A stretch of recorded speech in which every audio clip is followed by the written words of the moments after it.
Hello champions. कहते हैं दुनिया में सबसे कीमती चीज़ समय होती है, टाइम। Time is money. ये सुना तो काफ़ी बार होगा, लेकिन एक्चुअल में क्या इसका मतलब हमें पता है? बेटा, जो टाइम एक बार बीत गया वो टाइम किसी भी कीमत पर वापस नहीं खरीदा जा सकता। मतलब दुनिया में ऐसी कोई चीज़ नहीं जिसकी एवज में आप उस जो बीते हुए टाइम को वापस खरीद सको या वापस पा सको। तो जो लोग समय की कदर करते हैं, समय उनको कदरवान मतलब उनकी कदर करवा देता है। क्या कह रहा हूँ मैं? Those who respect time, time makes them respectable. समझ में आ रही है बात? तो समय की कदर करना सीखो बेटा। समय का जो मूल्य है, जो उसकी प्राइस है, वो समझने की कोशिश करो, क्योंकि ये जो समय अभी आपके पास में है ये वापस कभी नहीं आएगा आपके पास में। तो इस समय को जो उपयोग करना जानते हैं वो जीवन में कुछ महत्वपूर्ण अचीव करते हैं। अगर विश्वास नहीं तो एक बार अपने आसपास में अभी जो बच्चे नीट में सेलेक्ट हुए हैं, जो आपके आसपास में बड़े भैया दिखाई दे रहे हैं जो नीट में सेलेक्ट हुए हैं या फिर दीदी कोई सेलेक्ट हुए हैं, तो एक बार उनको ध्यान करो। उनको क्या आपने कभी टाइम वेस्ट करते हुए देखा है? प्लेग्राउंड पे बहुत टाइम वेस्ट करते हुए? अगर उनका होगा भी तो निश्चित शेड्यूल होगा कि इतने टाइम के लिए हम प्लेग्राउंड पे जाएंगे ना, इतने टाइम के लिए हम वो माइंड को रिफ्रेश करने के लिए जा रहे हैं, ना कि किसके लिए कि भाई टाइम जितना मन करे उतना खेलो। ऐसा नहीं है, उनका मन पर कंट्रोल है। वो मन के मालिक हैं, मन के गुलाम नहीं है। राइट? समझ में आ रही है बात? हाँ, तो उनका जो शेड्यूल बना हुआ है उस शेड्यूल को फॉलो किया है उन्होंने, और उसी की वजह से उन्होंने अपने टाइम की रिस्पेक्ट की है। उसी की वजह से आज उनको सक्सेस मिली है। अगर आप भी सक्सेस पाना चाहते हैं तो अपने टाइम को रिस्पेक्ट करो बेटा। ये मंत्र है जीवन का बहुत बड़ा। जिसने सीख लिया समय रहते हुए उसकी कदर हो जाएगी, वो रेस्पेक्टेबल पर्सन बन जाएगा सोसाइटी में और अपने सपनों को पूरा करेगा, सक्सेस अचीव करेगा। लेकिन जिन्होंने इसको नहीं समझा बेटा, वो समय के साथ खो जाएंगे। तो ये आप पर डिपेंड करता है कि आप अपने समय को पहचानते हो कि नहीं, और अपने समय की कीमत को जानते हो या नहीं, और उसकी कदर करते हो या नहीं। ये सिर्फ आप पे डिपेंड करता है। करोगे तो सक्सेस पाओगे बेटा। तो मेरी यही विशेष है आपके लिए कि आप अपने समय की कदर करना सीखो। तो आज हम टॉपिक शुरू कर रहे हैं फ्लूइड मैकेनिक्स, जिसको कि आपके एनसीईआरटी की बुक में लिखा हुआ है mechanical properties of fluids. Right? तो इसमें बेसिकली अभी तक हमने मैकेनिक्स में देखा था कि हम किस पर, रिजिड बॉडी मतलब सॉलिड्स पर हम काम कर रहे थे ना। सॉलिड्स पे सॉलिड डिस्कस कर रहे थे, मतलब जो सॉलिड मैटर है उनके बारे में डिस्कस कर रहे थे। हमने अभी तक ना कोई लिक्विड की बात की थी अभी तक, ना ही कोई गैस की बात की है ना, गैसियस मैटर की बात नहीं की है या फिर लिक्विड मैटर की बात नहीं की है। हमने सिर्फ सॉलिड मैटर की बात की थी। राइट? तो चलो उस पर भी आते हैं आज। मतलब इसका जो चैप्टर का लेक्चर प्लान क्या रहेगा, मतलब लेसन प्लान क्या है, वो एक बार थोड़ा समझ लेते हैं बेटा। इसमें कौन कौन से टॉपिक्स हैं जो कि इम्पोर्टेंट है और जो हम समझने वाले हैं आगे के लेक्चर्स में इस चैप्टर के लिए। तो ये देखो, सबसे पहले हम पढ़ेंगे इंट्रोडक्शन एंड बेसिक प्रॉपर्टीज़। तो ये तो बिल्कुल सिंपल सी बात है कि भी हाँ, सबसे पहले हमें पता होना चाहिए कि हम पढ़ क्या रहे हैं, किसके बारे में पढ़ रहे हैं, उसकी बेसिक प्रॉपर्टीज़ क्या है। तो जैसे हमने सॉलिड के बारे में पढ़ा, जब मैकेनिक्स के बारे में हम पढ़ रहे थे तो हमने उसके बारे में सॉलिड के बारे में जाना। राइट? अभी हम किसके बारे में जानेंगे? फ्लूइड्स के बारे में जानेंगे। तो जो फ्लूइड्स में जो है बेसिकली हम इसको दो पार्ट्स में डिवाइड कर सकते हैं, जो इसमें डिस्कस करने वाले हैं। मतलब फ्लूइड मैकेनिक्स में दो पार्ट्स हो गए बेटा। एक तो कब, जब आपके फ्लूइड स्टैटिक्स का मतलब हो गया कि जब फ्लूइड आपका रेस्ट पर है। रेस्ट पर फ्लूइड कब होता है? जब मान लो फ्लूइड आपका किसी कंटेनर में है।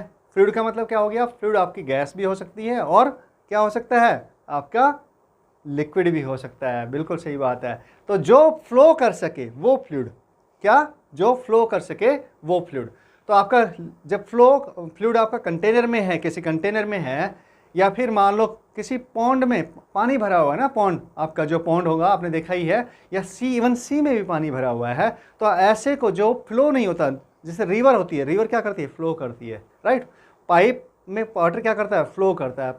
पाइप में आपका जो लिक्विड है, ऑयल है, वो क्या करता है? फ्लो करता है। राइट? हाँ, पेट्रोल भरवाने के लिए गए होंगे, डीजल भरवाया होगा गाड़ी में ना। हाँ, तो ये सब क्या है? ये सब फ्लोइंग फ्लूइड है बेटा। ठीक है? जो पाइप में फ्लो करता है। लेकिन ऐसा जिसमें फ्लो नहीं हो उसको हम बोलेंगे फ्लूइड एट रेस्ट, और उसकी जो प्रॉपर्टीज आएंगी, जो भी उसको एनालिसिस होगा, उसको हम बोलेंगे फ्लूइड स्टैटिक्स। तो फ्लूइड स्टैटिक्स में, और दूसरी तरफ अगर मान लो फ्लो कर रहा है किसमें, जैसे पाइप वाला एग्जांपल हमने लिया तो उसको कवर करेंगे किसमें, फ्लूइड डायनेमिक्स में। मतलब फ्लूइड डायनेमिक्स का मतलब क्या हो गया, फ्लूइड इन मोशन।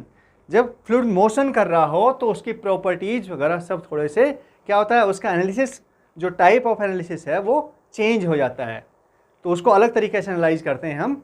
और जो फ्लूइड आपका स्टेशनरी है उसको अलग तरीके से एनालाइज करते हैं, राइट। उस पर अलग लॉज लगते हैं, प्रिंसिपल्स उसके अलग हैं।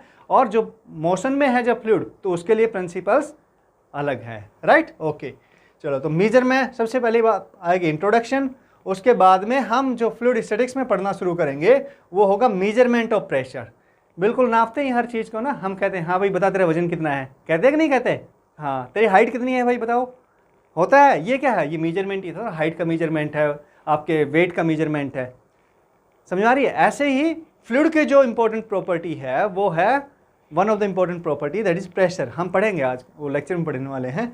तो प्रेशर, सबसे पहले प्रेशर को मेजर कैसे करते हैं ये हम इसमें सीखेंगे कि फ्लूइड के प्रेशर की बात कर रहे हैं हम। मतलब गैस, फ्लूइड में क्या होगी, गैस आ गया और आपका लिक्विड आ गया, ठीक है। फिर पास्कल्स लॉ पढ़ेंगे। पास्कल्स लॉ भी इंपॉर्टेंट है किसके लिए, फ्लूइड स्टैटिक्स में, मतलब जो फ्लूइड एट रेस्ट है उसके लिए इंपॉर्टेंट लॉ है बेटा। फिर उसके बाद में आर्किमिडीज प्रिंसिपल पढ़ेंगे। प्रेशर डिफरेंस कैसे मेजर करते हैं, 2 पॉइंट्स फ्लूइड में, किसी 2 पॉइंट्स के बीच में प्रेशर कैसे, मतलब प्रेशर डिफरेंस जो होगा उसको कैसे मेजर करेंगे वो भी हम जानेंगे। और buoyant force on accelerating fluids. Accelerating fluid, sir आप तो कह रहे थे रेस्ट, जो फ्लूइड रेस्ट में है उस पर बात करेंगे, यहाँ पे तो आप एक्सेलरेटिंग फ्लूइड कह रहे हैं।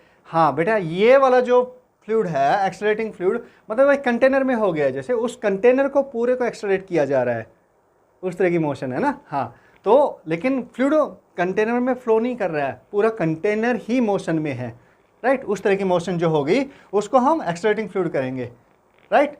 और उसके बाद में हम, अगर मान लो कोई सबमर्ज्ड बॉडी है या फ्लोटिंग बॉडी है, वो स्टेबल रहेगी फ्लूइड में या फिर आपके क्या रहेगी, अनस्टेबल रहेगी, वो सब डिस्कस करने वाले हैं हम इसमें।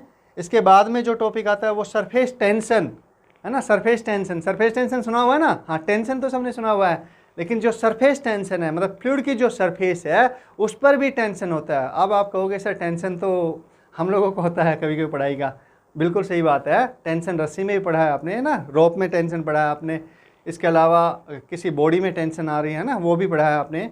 तो प्रॉपर सॉलिड की प्रॉपर्टीज़ में आप पढ़ते हैं टेंशन।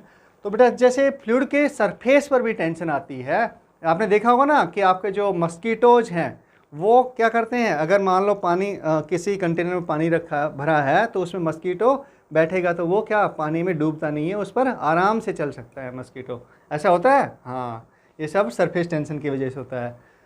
इसके अलावा अगर हाँ वहीं पर पानी में, जैसे आपको सलाह दी जाती है ना क्या, कि पानी में थोड़ा सा केरोसिन डाल दीजिए, तो मस्कीटो उसमें तैर नहीं पाते हैं। मस्कीटो क्या करते हैं, उसका सरफेस टेंशन कम हो जाता है पानी का, पानी के सरफेस का, तो उसमें क्या होता है, मस्कीटो आपके क्या कर पाते, तैर नहीं पाते, स्विम नहीं कर, मतलब ऊपर चल नहीं पाते, राइट, ठीक है। हाँ, तो ये सब प्रॉपर्टीज हम पढ़ेंगे, हमारे डे टू डे लाइफ में कैसे यूज होती है ये सब भी पढ़ेंगे हम। तो surface energy and its application.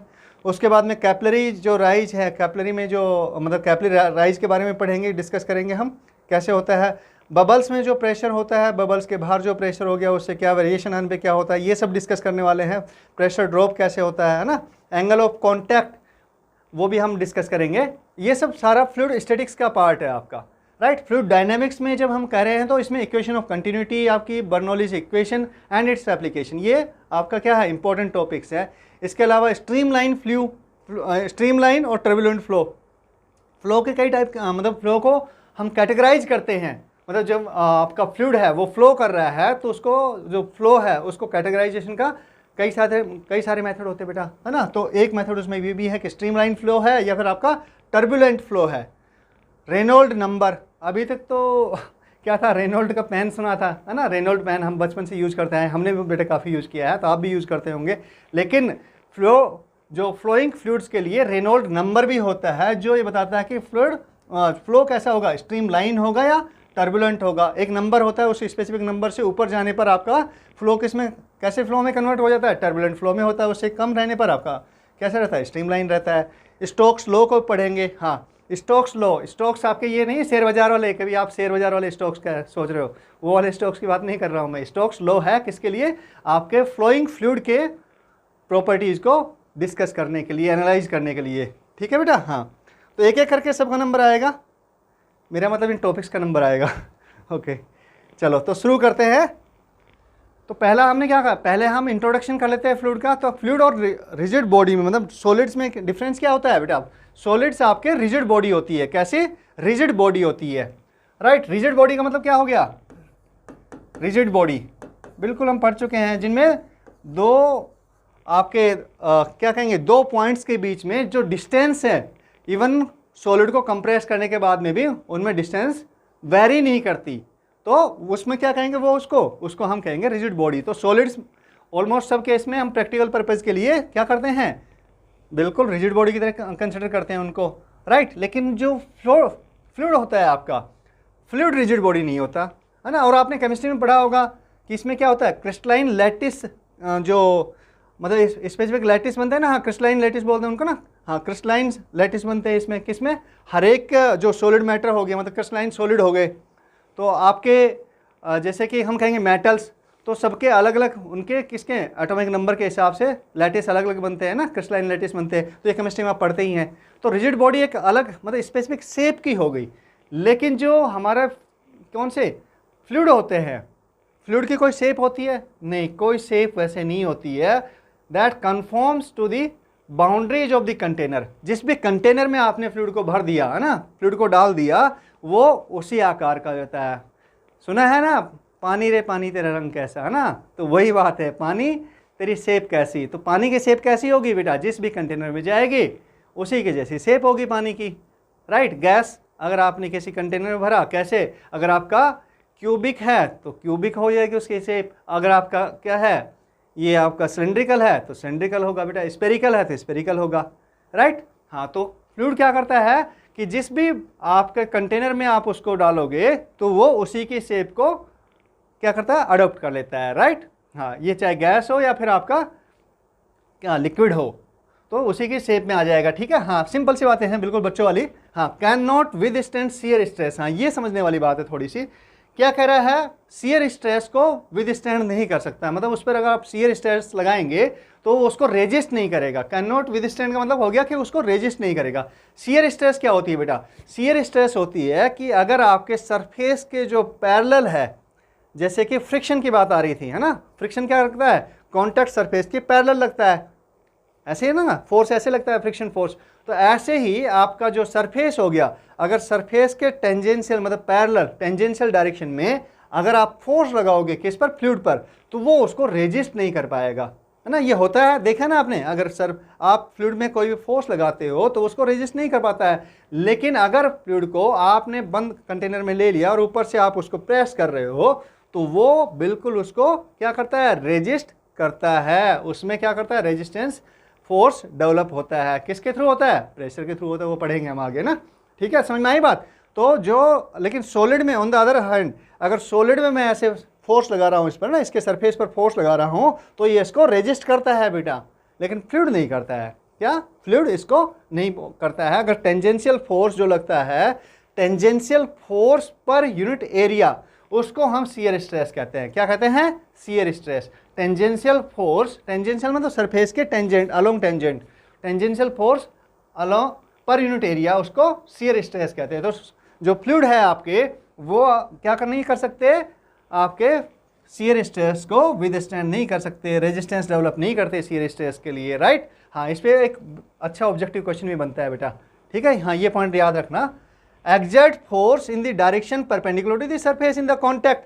क्या कह रहा है कि फ्लूइड क्या काम करता है कि भाई आपका जो भी, वैसे तो शियर स्ट्रेस को तो क्या नहीं विदस्टैंड नहीं करता, रेजिस्ट नहीं करता, है ना, रेजिस्टेंस फोर्स डेवलप नहीं कर पाता शियर स्ट्रेस के अगेंस्ट। लेकिन अगर आपने ये पेन या फिर कोई भी बॉडी सपोज पानी में डाल दिया ना, सॉरी गिर गया पेन, ओके, तो ये पेन आपने पानी में डाल दिया, इसको ना वाटर में आपने सबमर्ज कर दिया, तो क्या करेगा, इस पर हर तरफ से फोर्स एक्सर्ट होगा, वाटर फोर्स एक्सर्ट करेगा। कैसे कैसे फोर्स एक्सर्ट करेगा? इसके टेंजेंट मतलब इसका जो एरिया हो गया, बाहर का जो एरिया है ना, हाँ सरफेस एरिया है, उसके परपेंडिकुलर डायरेक्शन में। ओके, कैसे? चलो लेट अस अंडरस्टैंड इट। अगर मान लो ये पानी भरा हुआ है ना, हाँ यार ये तो येलो पानी तो होता नहीं है सर, है ना? कैसा होता है पानी बेटा? हाँ, वाटर कैसा होता है? हल्का सा ब्लूइश, हाँ ब्लूइश जो ये है बेटा, ठीक है। हाँ ओके, अब हमने क्या काम किया कि यहाँ पर हमने एक ये कह सकते हैं कि ये इस तरह का शेप का कोई भी मतलब क्यूबिक शेप का, क्यूबिक शेप, हाँ ये हो गया ना, हाँ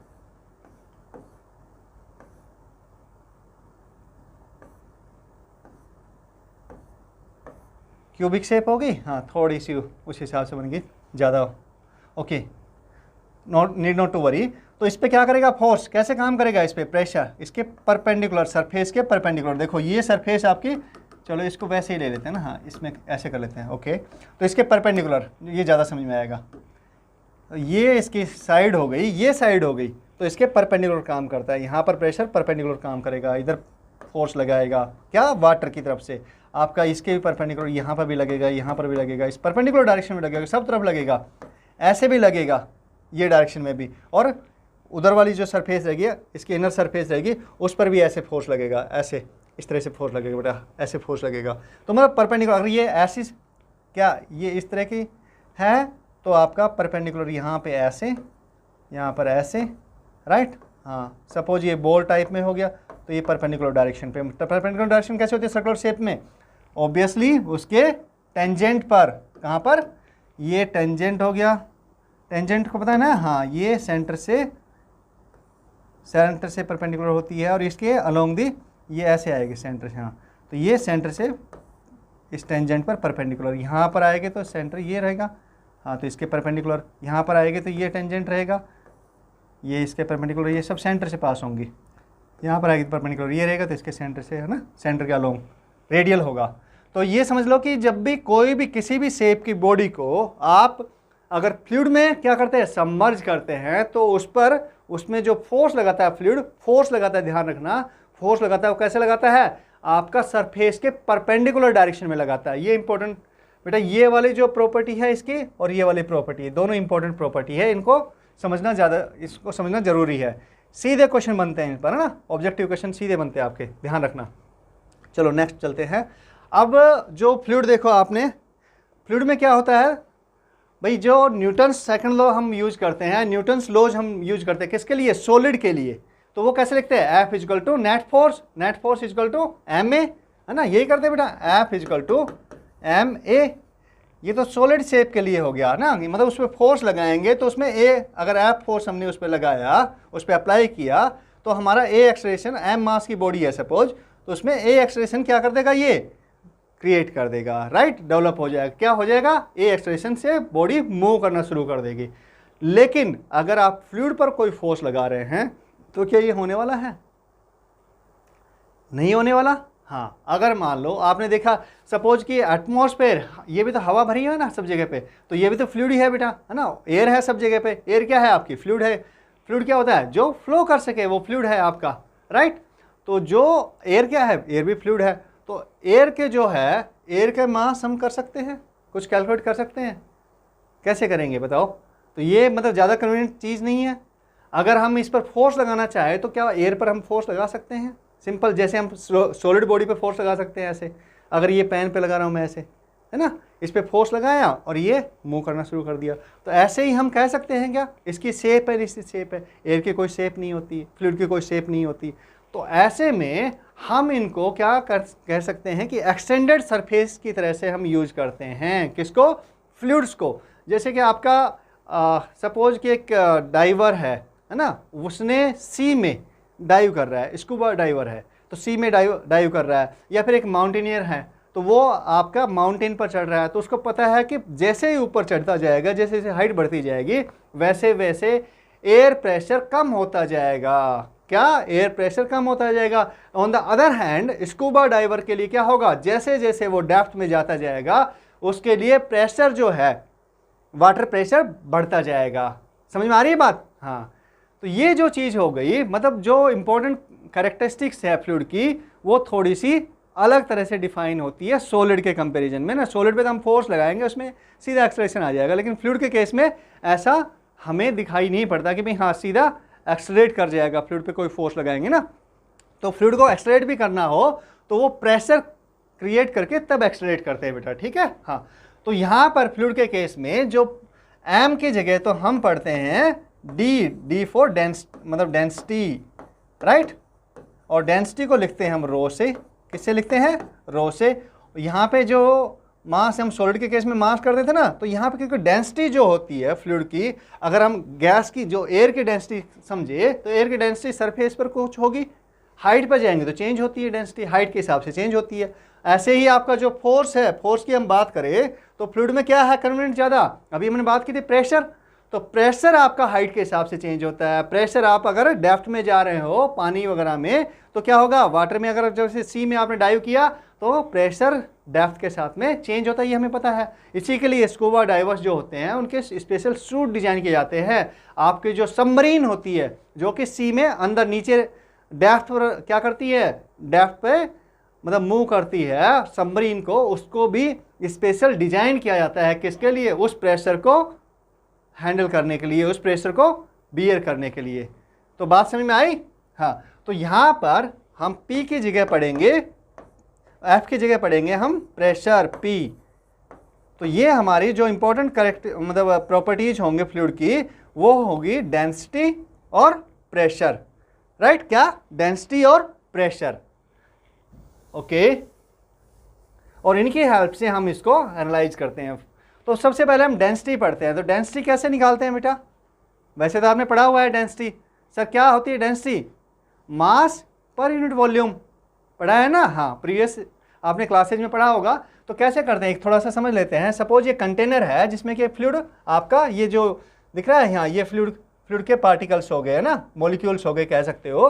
तो ये भरा हुआ है, तो हमने क्या काम किया कि एक अज्यूम कर लिया, एक छोटा सा आपका सैंपल अज्यूम कर लिया जो कि कैसा है आपका क्यूबिक है ना। हाँ, तो ये सैंपल अज्यूम कर लिया। लेट अस अज्यूम कि इसका जो मास है इस फ्लूइड का, इस छोटे से सैंपल में जो मास है वो हमारा है डेल एम। कितना है, क्या है बताओ मुझे, डेल्टा एम कह लो, ओके। हाँ चलो, ये है डेल्टा एम आपका। और इसका volume let us suppose it is del V. So ये delta M by del V हमारा क्या हो गया, डेंसिटी। डेंसिटी को बोलते हैं रो, क्या बोलते हैं, रो। तो ये डेंसिटी अगर सपोज ये वाटर है तो ये क्या हो गए, डे रो W equal to delta M by delta V. और अगर मान लो मैं एक पॉइंट की बात करूं, तो जो प्रेशर होता है, प्रेशर तो आपका पॉइंट टू पॉइंट वेरी करता है। क्या करता है, यही चीज़ है बेटा, pressure point two point very करता है। लेकिन कैसे वेरी करेगा वो हम आगे समझेंगे इसको। तो अगर हम इसको पॉइंट मान ले कि भाई यहाँ पे अब ये सैंपल को छोटे से छोटा करते गए, स्मॉल से स्मॉल करते गए, तो हम कहेंगे कि भाई उसका मास क्या हो गया, सपोज m हो गया, और उसका छोटा वॉल्यूम, उस छोटे से सैंपल का वॉल्यूम v हो गया, ठीक है। हाँ, उस पॉइंट के बात करते हैं, हम पॉइंट पे पहुंच गए, उसको हम स्मॉलर से स्मॉलर करते गए और उसको पॉइंट बना दिया। तो हम कहेंगे कि ये उस पॉइंट पर डेंसिटी होगी आपकी m बाई वी। क्या होगी, मास पर यूनिट वॉल्यूम। इसको हम कहते हैं density, density of the matter. और यहाँ पे क्या है, फ्लूइड। तो डेंसिटी ऑफ द फ्लूइड होगी बेटा। अच्छा, डेंसिटी जो कॉमन हमें काम में आएगी, बस इतना सा अगर आप समझ जाते हो तो इतना ही काफ़ी है। डेंसिटी जो हमें काम में आने वाली है वो जनरली क्या होगी, वाटर की डेंसिटी। तो वाटर की जो डेंसिटी होती है बेटा वो होती है, और इसको कैसे देखो, एम क्या है, एम केजी में मेजर करते हैं ना इसको, तो यूनिट क्या होगी केजी। और आपका वॉल्यूम किस में करते हैं मेजर, क्यूबिक मीटर में। सो केजी मीटर क्यूब, ये हमारी यूनिट हो गई किसमें, ऐसा ही यूनिट सिस्टम में, केजी पर मीटर क्यूब, केजी पर क्यूबिक मीटर, ये हमारी यूनिट होगी किसकी, डेंसिटी की। अब वाटर की जो डेंसिटी होती है अर्थ सरफेस मतलब नॉर्मल एटमॉस्फेरिक प्रेशर पर, वो होती है आपकी 998 केजी पर मीटर क्यूब, ठीक है। अगर हम दूसरे उसकी बात करें तो आपकी मरकरी जो है, मरकरी की होती है 13.6 इंटू एटमॉस्फेरिक प्रेशर की बात कर रहा हूँ मैडम, हाँ अर्थ सरफेस की बात कर रहा हूँ मैं। चलो इसको थोड़ा सा कर लें, हाँ इरेज कर देता हूँ मैं। तो मरकरी की होती है आपकी डेंसिटी 13.6 इंटू 10⁻³ kg पर मीटर क्यूब। इसका मतलब क्या हुआ कि भाई 1 मीटर क्यूबिक जो वॉल्यूम होगा उसमें मतलब मरकरी का, उसमें ये मास होगा, इतने केजी मास होगा मरकरी में। और आपके वाटर में कितना मास होगा, वाटर का मास 998 kg होगा, किसमें 1 मीटर क्यूब वॉल्यूम में, किसके वाटर के 1 मीटर क्यूब वॉल्यूम में। 1 मीटर क्यूब वॉल्यूम काफ़ी बन गया ना बेटा, हाँ काफ़ी बड़ा बन गया, राइट। हाँ तो ये होता है। आप अगर आप देखो कि आपके अर्थ की भी डेंसिटी होती है, अर्थ की भी आपके अगर एवरेज डेंसिटी की हम बात करें तो वो आती है हमारी 5.5 इंटू 10⁻³ kg पर मीटर क्यूब, ठीक है। ये अर्थ की डेंसिटी होगी बेटा। तो ऐसे ही आप मतलब बहुत सारे मेटल का, अगर मेटल की बात हम करें, किसमें आयरन की बात करें तो आयरन की अप्रोक्सीमेट मतलब 7.9 इंटू 10⁻³ kg पर मीटर क्यूब होती है। तो ऐसे ही आप किसी भी सॉलिड की भी डेंसिटी निकाल सकते हैं और फ्लूइड की भी डेंसिटी निकाल सकते हैं ना, फ्लूइड की भी डेंसिटी होती है। हमारे जो केस में है मतलब कि फ्लूइड में हमारा मास से ज़्यादा डेंसिटी काम आती है, तो हम डेंसिटी को इंपॉर्टेंट कैरेक्टरिस्टिक्स लेके चल रहे हैं, प्रॉपर्टी लेके चल रहे हैं फ्लूइड में, ठीक है बेटा। हाँ नेक्स्ट हमारी जो दूसरी प्रॉपर्टी आती है इंपॉर्टेंट है जो फ्लूइड के केस में, वो है आपकी प्रेशर। तो प्रेशर को हम कैसे मेजर करते हैं, कैसे डिफाइन करते हैं। प्रेशर में देखो आजकल क्या हो रखा, आजकल हमारे पास में प्रेशर सेंसर आते हैं, बने हुए मार्केट में, मतलब टेक्नोलॉजी की हेल्प से डेवलप कर लिया इंसान ने ना। हाँ तो प्रेशर सेंसर होते हैं, प्रेशर सेंसर से आप किसी भी फ्लूइड का प्रेशर मेजर कर सकते हो, राइट। हाँ पहले अलग तरह के मैकेनिकल प्रेशर सेंसर होते थे, आजकल आपके इलेक्ट्रॉनिक भी आ रहे हैं। तो देखो ये एक सपोज एक कंटेनर में कोई गैस भरी हुई है, कोई फ्लूइड है, तो उसमें हमने एक प्रेशर सेंसर रख दिया। प्रेशर सेंसर आपका रीडिंग देगा कि भाई कितना प्रेशर है इसका फ्लूइड का, राइट। ये फ्लूइड गैस भी हो सकती है और लिक्विड भी हो सकता है। तो प्रेशर सेंसर जो आपका है ये हमें बताएगा कि इसमें इस फ्लूइड का प्रेशर कितना रहेगा। अच्छा ये देखो कि प्रेशर आपका पॉइंट टू पॉइंट वरी करता है, यहाँ पे प्रेशर कुछ अलग हो सकता है, यहाँ पे प्रेशर कुछ अलग हो सकता है। लेकिन अगर ये कंटेनर छोटा है तो हम ये मान सकते हैं कंटेनर में और कितना प्रेशर ऑलमोस्ट सेम रहता है। अगर ये गैस का कंटेनर है, गैस है यहाँ पे बेटा फ्लूइड आपका, तो भी आपका ऑलमोस्ट सेम मान सकते हैं, अज्यूम कर सकते हैं। और अगर आपका ये क्या है लिक्विड है तो भी हम इसको सेम अज्यूम कर सकते हैं। अच्छा ये प्रेशर सेंसर कैसा होता है। प्रेशर सेंसर में बेसिकली कुछ नहीं बेटा, एक छोटा सा कंटेनर होता है ऐसे, है ना। कैसा कंटेनर होता है आपका, स्पेरिकल सिलेंड्रिकल, और उसमें एक पिस्टन लगा होता है। पिस्टन आपका कैसा होता है, सर्कुलर पिस्टन होता है ये, और पिस्टन को हम इससे स्प्रिंग से जोड़ देते हैं। इसकी जो लोअर सरफेस है इससे स्प्रिंग से जोड़ दिया, और पिस्टन को स्प्रिंग से यहाँ पिस्टन एक स्प्रिंग के एक एंड को पिस्टन से जोड़ दिया और दूसरे को इसका जो सिलेंड्रिकल आपका कंटेनर है इससे जोड़ दिया, ठीक है। हाँ इससे अटैच कर दिया। अब इसमें हम वैक्यूम कर देते हैं इस साइड में, और यहाँ पर ये अपर सरफेस है इसकी, है ना, यहाँ से। तो यहाँ पर जो प्रेशर इसका क्या करेगा, हमने देखा था ना कि आपका जो भी फ्लूइड होगा वो उसके परपेंडिकुलर डायरेक्शन में, सरफेस कोई भी सरफेस हो फ्लूइड में, उसके परपेंडिकुलर डायरेक्शन में क्या करता है, आपका फोर्स अप्लाई करता है। तो ये लेट अस अज्यूम कि ये सिलेंडर पर, सिलेंडर कैसा है, सर्कुलर शेप का है ऐसे ना। हाँ तो ये ऐसे इस पर फोर्स अप्लाई कर रहा है बेटा, ठीक है। हाँ तो ये हमारा लेट अस अज्यूम कि डेल एफ फोर्स है यहाँ पर, किस पर, इस सिलेंडर पे, पिस्टन पर। अगर पिस्टन का मान लो रेडियस आर है तो उसका एरिया कितना हो गया, पाई आर स्क्वायर, है ना। हाँ सो पाई आर स्क्वायर हो जाएगा, ऐसे निकाल सकते हैं, सिंपल सी बात है। लेकिन हमारे केस में मानते हैं कि भाई बहुत स्मॉल है, क्योंकि प्रेशर सेंसर आपका बहुत स्मॉल होता है। तो लेट अस अज्यूम कि इसका एरिया आपका डेल ए है, ठीक है। तो आप फोर्स को कैसे डिफाइन कर सकते हैं, प्रेशर को कैसे डिफाइन कर सकते हैं, करते हैं बेटा, P equal to del F by del A, delta F by delta A. तो जैसे ही पिस्टन पे ये फोर्स, जैसे प्रेशर बढ़ेगा इसमें, वैसे ये फोर्स को बढ़ाएगा और स्प्रिंग ज़्यादा कंप्रेस होगी। इस स्प्रिंग का जो कंप्रेशन होगा उसके हिसाब से हमारे पास में रीडिंग आ जाएगी प्रेशर की, राइट।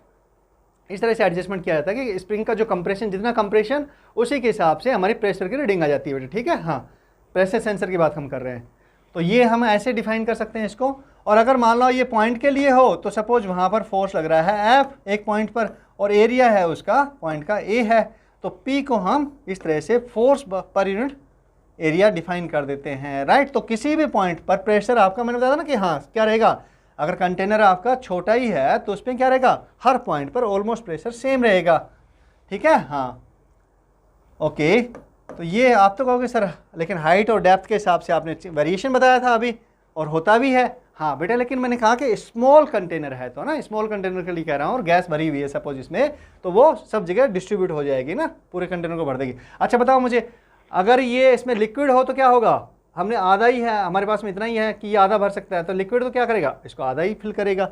लेकिन अगर गैस है तो इसमें क्या करेगी, गैस तो इसमें पूरे में फैल जाएगी। होगा कि नहीं होगा ये चीज़? हाँ, तो गैस आपके ज़्यादा क्या है, उसमें ज़्यादा मूवमेंट होता है, मतलब ज़्यादा मूवमेंट होता है, और वो क्या होती है, डेंसिटी उसकी कम हो जाएगी। उस केस में लिक्विड की उतनी लिक्विड है तो उसमें डेंसिटी ज़्यादा रहेगी।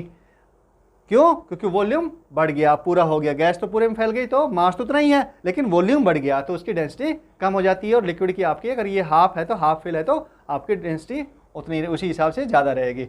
अच्छा, मुझे एक चीज़ और बताओ, अगर हम इस प्रेशर सेंसर को अगर ऐसे कर देंगे, रोटेट कर देंगे, इसको ऐसे रोटेट कर दिया हमने इस तरह से, तो क्या रीडिंग चेंज हो जाएगी? सोच के बताओ। रीडिंग चेंज नहीं होगी इसकी। क्यों नहीं होगी?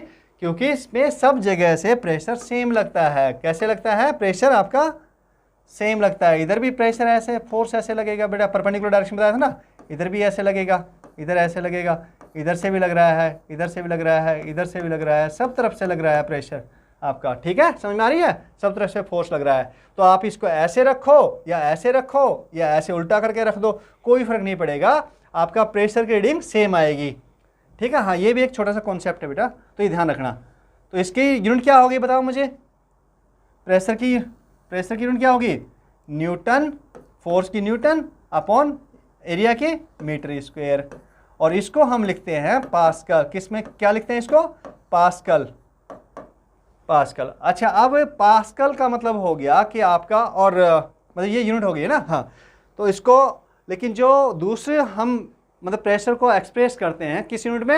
एटमॉस्फेरिक प्रेशर कहते हैं। एटमॉस्फेरिक प्रेशर सुना होगा ना? हाँ, एटमॉस्फेरिक प्रेशर आपका कभी न्यूज़ में भी सुना होगा आपने, या हो सकता है आपने किस में, किसी बुक में पढ़ा होगा, पहले ही पढ़ा होगा, राइट, या न्यूज़पेपर में पढ़ा होगा कभी। तो एटमॉस्फेरिक प्रेशर होता है बेटा आपका, मतलब कि जो उसको लिखते हैं 180 m, मतलब 1 एटमॉस्फेरिक प्रेशर। और इसका मतलब है कि जो सी शोर है वहाँ पर आप एयर की वजह, एटमॉस्फेयर की वजह से कितना प्रेशर मतलब अप्लाई हो रहा है, किस पर? सरफेस पर। कहाँ पर? सी सरफेस पर कितना प्रेशर अप्लाई हो रहा है, तो वो जो प्रेशर होगा उसको हम 1 एटमॉस्फेरिक प्रेशर कहते हैं, राइट। क्या कहते हैं? एटमॉस्फेरिक प्रेशर कहते हैं। और इसकी अगर हम पास्कल में वैल्यू देखें तो इसकी वैल्यू आती है 10⁵ पास्कल। ये एटमॉस्फेरिक प्रेशर आपको याद होना चाहिए बेटा, लर्न होना चाहिए, इसके लिए मैंने लिखा है। ठीक है, हाँ। अच्छा, ये हमें पता है। अब आप बताओ मुझे कि हमने ये शुरू में ही डिस्कस किया था कि अगर हम ऊपर जा रहे हैं, किस में? एटमॉस्फेयर में ऊपर जा रहे हैं तो क्या होता है? वो प्रेशर डाउन पड़ता है। और अगर हम पानी में अंदर जा रहे हैं तो सी में नीचे की तरफ जा रहे हैं तो क्या होता है? प्रेशर आपका बढ़ जाता है। सिंपल सी बात है ना। हाँ, चलो ठीक है, तो ये अब हम देखेंगे। अच्छा, इसको एक और भी हम कहते हैं इसको कि 1 एटमॉस्फेरिक होता है आपका 760 टोर। क्या? 760 टोर। अच्छा, ये टोरिसेली साहब थे जो साइंटिस्ट थे, जिन्होंने कि क्या ये एक्सपेरिमेंट किया था। किसका एक्सपेरिमेंट? एटमॉस्फेरिक प्रेशर को मेजर करने के लिए। उन्होंने एक सिंपल सा इंस्ट्रूमेंट लिया था आपका कि भाई एक टेस्ट ट्यूब टाइप में है, उसमें उन्होंने उसको वैक्यूम कर दिया और एक मरकरी से भरे हुए कंटेनर में उसको रख दिया। कहाँ पर? आपके बाहर एटमॉस्फेयर, मतलब सरफेस पर, क्या कहेंगे, ओपन सरफेस पर, सी शोर पर। ठीक है, हाँ, वहाँ पर रख दिया। तो उन्होंने तो क्या करता है, क्योंकि वहाँ पे क्या हो रहा है भाई, वो वैक्यूम है, तो आपका जो मरकरी है, मरकरी ऊपर राइज हो जाता है। तो वो आपका एग्जैक्टली कितना होता है? 76 सेंटीमीटर राइज करता है उसमें। किसमें? उस ट्यूब में 76 सेंटीमीटर, यानी 760 mm। तो 760 mm इसको हम कह सकते हैं, वहीं से आया है बेटा 760, और टोरिसेली के नाम से टोर आ गया बेटा, है ना। ये 760 mm of Hg mercury, 760 mm of Hg mercury. Hg मतलब मरकरी है ना। हाँ, 760 mm ऑफ Hg के इक्वल होता है क्या? 1 एटमॉस्फेरिक प्रेशर।